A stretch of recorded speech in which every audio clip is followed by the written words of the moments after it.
आदाब, नमस्ते। और आज फिर से सीखने वाले हैं हम फ्रेंच। देखें, अब कहेंगे हिंदी से। यस सर, हम हिंदी से फ्रेंच सीखेंगे। पहले हम सीख रहे थे पंजाबी से, हमने बेसिक्स सीख लिए, तब हिंदी से बेसिक्स सीखने वाले हैं। मुझे लगता है कि अगर कोई भी लैंग्वेज सीखनी हो ना, तो बस ये मान लेना चाहिए कि ये मेरी अपनी लैंग्वेज है। देखें, जैसे हमें हिंदी बोलनी होती है, पंजाबी बोलनी होती है, तो वो एकदम से दिमाग में आता है ना कि हाँ अच्छा ये बोलना है, तो मैं आसानी से बोल दूंगा क्योंकि वो मेरी अपनी लैंग्वेज है। Just consider that language as yours. मैं कहती हूँ कोई मंजिल अगर जिंदगी में अचीव करनी है तो उस मंजिल को अपना घर मान लो। घर तो इंसान किसी ना किसी रास्ते से होके जाएगा ही ना, फिर वो रास्ता ढूंढता है क्योंकि घर अपना है, जाना वही है। तो सीखनी है अगर लैंग्वेजेस, तो उस लैंग्वेज को अपना मान लो कि हाँ ये मेरी है, इसे तो मैंने बोलना ही है। अगर मैंने बोलना है तो मुझे इसे सीखना पड़ेगा, तो मैं सीख के ही रहूंगा। ये नहीं कि 4 दिन शौक चढ़ा और फिर ड्रॉप आउट कर दिया, नहीं। लैंग्वेज कभी भी हार्म नहीं करती। जिंदगी में कोई भी स्किल ले लो, कोई भी स्किल जिंदगी में कभी हार्म नहीं करने वाली, और लैंग्वेज तो हमेशा एक एक्स्ट्रा माइल ही होती है। It's never too bad to go extra mile. अब बहुत ज्ञान हो गया, थोड़ी सी पढ़ाई कर लेते हैं। सो बेसिकली आज हम करने वाले हैं फ्रॉम हिंदी। अगर मैं कहूँ होना, मैं अगमप्रीत हूँ, तो मेरा ये नाम हुआ। मैं 13 साल की हूँ। मैं EXYZ काम करती हूँ। मैं एक स्टूडेंट हूँ। तो मैं हूँ, मेरा ये जो मैं हूँ, होना, राइट। तो इन्हीं बातों को अगर मैंने बोलना है तो मैं कैसे बोलूंगी फ्रेंच में? मैं कहूंगी je suis अगम, je suis étudiant। सो मैं यूज कर रही हूँ je suis, तो वो है एडवर्ब का पार्ट। तो अगर मुझे दे के साथ कॉन्जुगेट करना है, कैसे करूंगी? क्योंकि फ्रेंच में वर्ब्स को हमेशा कॉन्जुगेट किया जाता है। कैसे करेंगे आज ही समझते हैं। एक बहुत ही इंपॉर्टेंट रूल होता है, वो यहाँ और यहाँ समझेंगे। Let's go. je suis, tu es, okay, you informal. उसके बाद आ गया il, elle, et।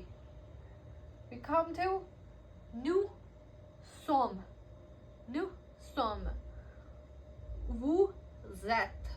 अब यहाँ कहेंगे यहाँ एस नहीं बोला, यहाँ एस क्यों बोल रही है? क्योंकि यहाँ सामने था एक कॉन्सोनेंट, यहाँ सामने है एक वोवल, तो ये साउंड यहाँ चली जाती है। इट बिकम्स वू जेट। वी डू दिस वन, इल, एल, सो। ठीक है, क्लियर हो गया? अब मैं यही एक चीज बताती हूँ, इधर आओ। इसी बात को इल, एल, सो को जब मैं यहाँ अववा में बोलूंगी तो मैं कहूंगी इल सो, एल सो। अब कहोगे यहाँ एस है नहीं, बोल क्यों रही है?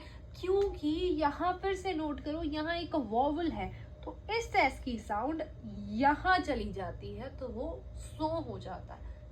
ओके, ये बेसिक सा रूल है, इसको याद कर लो, ये बहुत प्रॉब्लम क्रिएट करता है बाद में। सो अब एक बार एट्रो को रिवाइज करते हैं और फिर बढ़ेंगे अब वर्क्योर। It becomes je suis, tu es, il, elle est, nous sommes, vous êtes, ils, elles sont। आ जाइए अब वहां पे। मुझे कहना है j'ai 13 ans, मैं 13 साल की हूँ। सो बेसिकली इसका मतलब होना होता है, यानी कि टू हैव ओनरशिप कह सकते। हम इंग्लिश में कहते हैं या हिंदी में कहते हैं मेरी उम्र 13 साल है, लेकिन जब फ्रेंच में हम इस बात को कहते हैं, हम कहते हैं j'ai 13 ans। ओके, 13 नंबर है, we can replace that j'ai ans, तो j'ai 13 ans। अब इसको अगर मैं लेजिट ट्रांसलेट करूं हिंदी में एग्जैक्टली वर्ड टू वर्ड, तो वो बनता है मेरे पास 13 साल है। ये तो ऐसा हो गया ना कि मेरे पास 13 साल बच्चे हैं, लेकिन ये ऐसे ही काम करता है।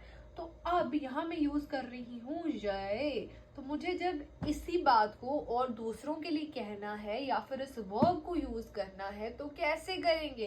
तो j'ai, tu as, il, elle a, nous savons, vous avez, ils sont, elles sont।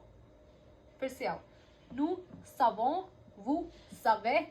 So exactly फिर से यहाँ था, यहाँ था, यहाँ था हमारे पास वॉवल, तो हम इस टेस्ट की साउंड को ले गए यहाँ। एक बहुत बड़ा मिथ बना हुआ, आधे लोग तो कुछ भी बस गूगल से पढ़ दिया और वही सिखा जाते हैं, लेकिन सर अगर ढंग से सीखना है तो कौन सिखाने वाला है? मैं। तो इसलिए फॉलो कर लो। मिलते हैं अगली वीडियो में। धन्यवाद।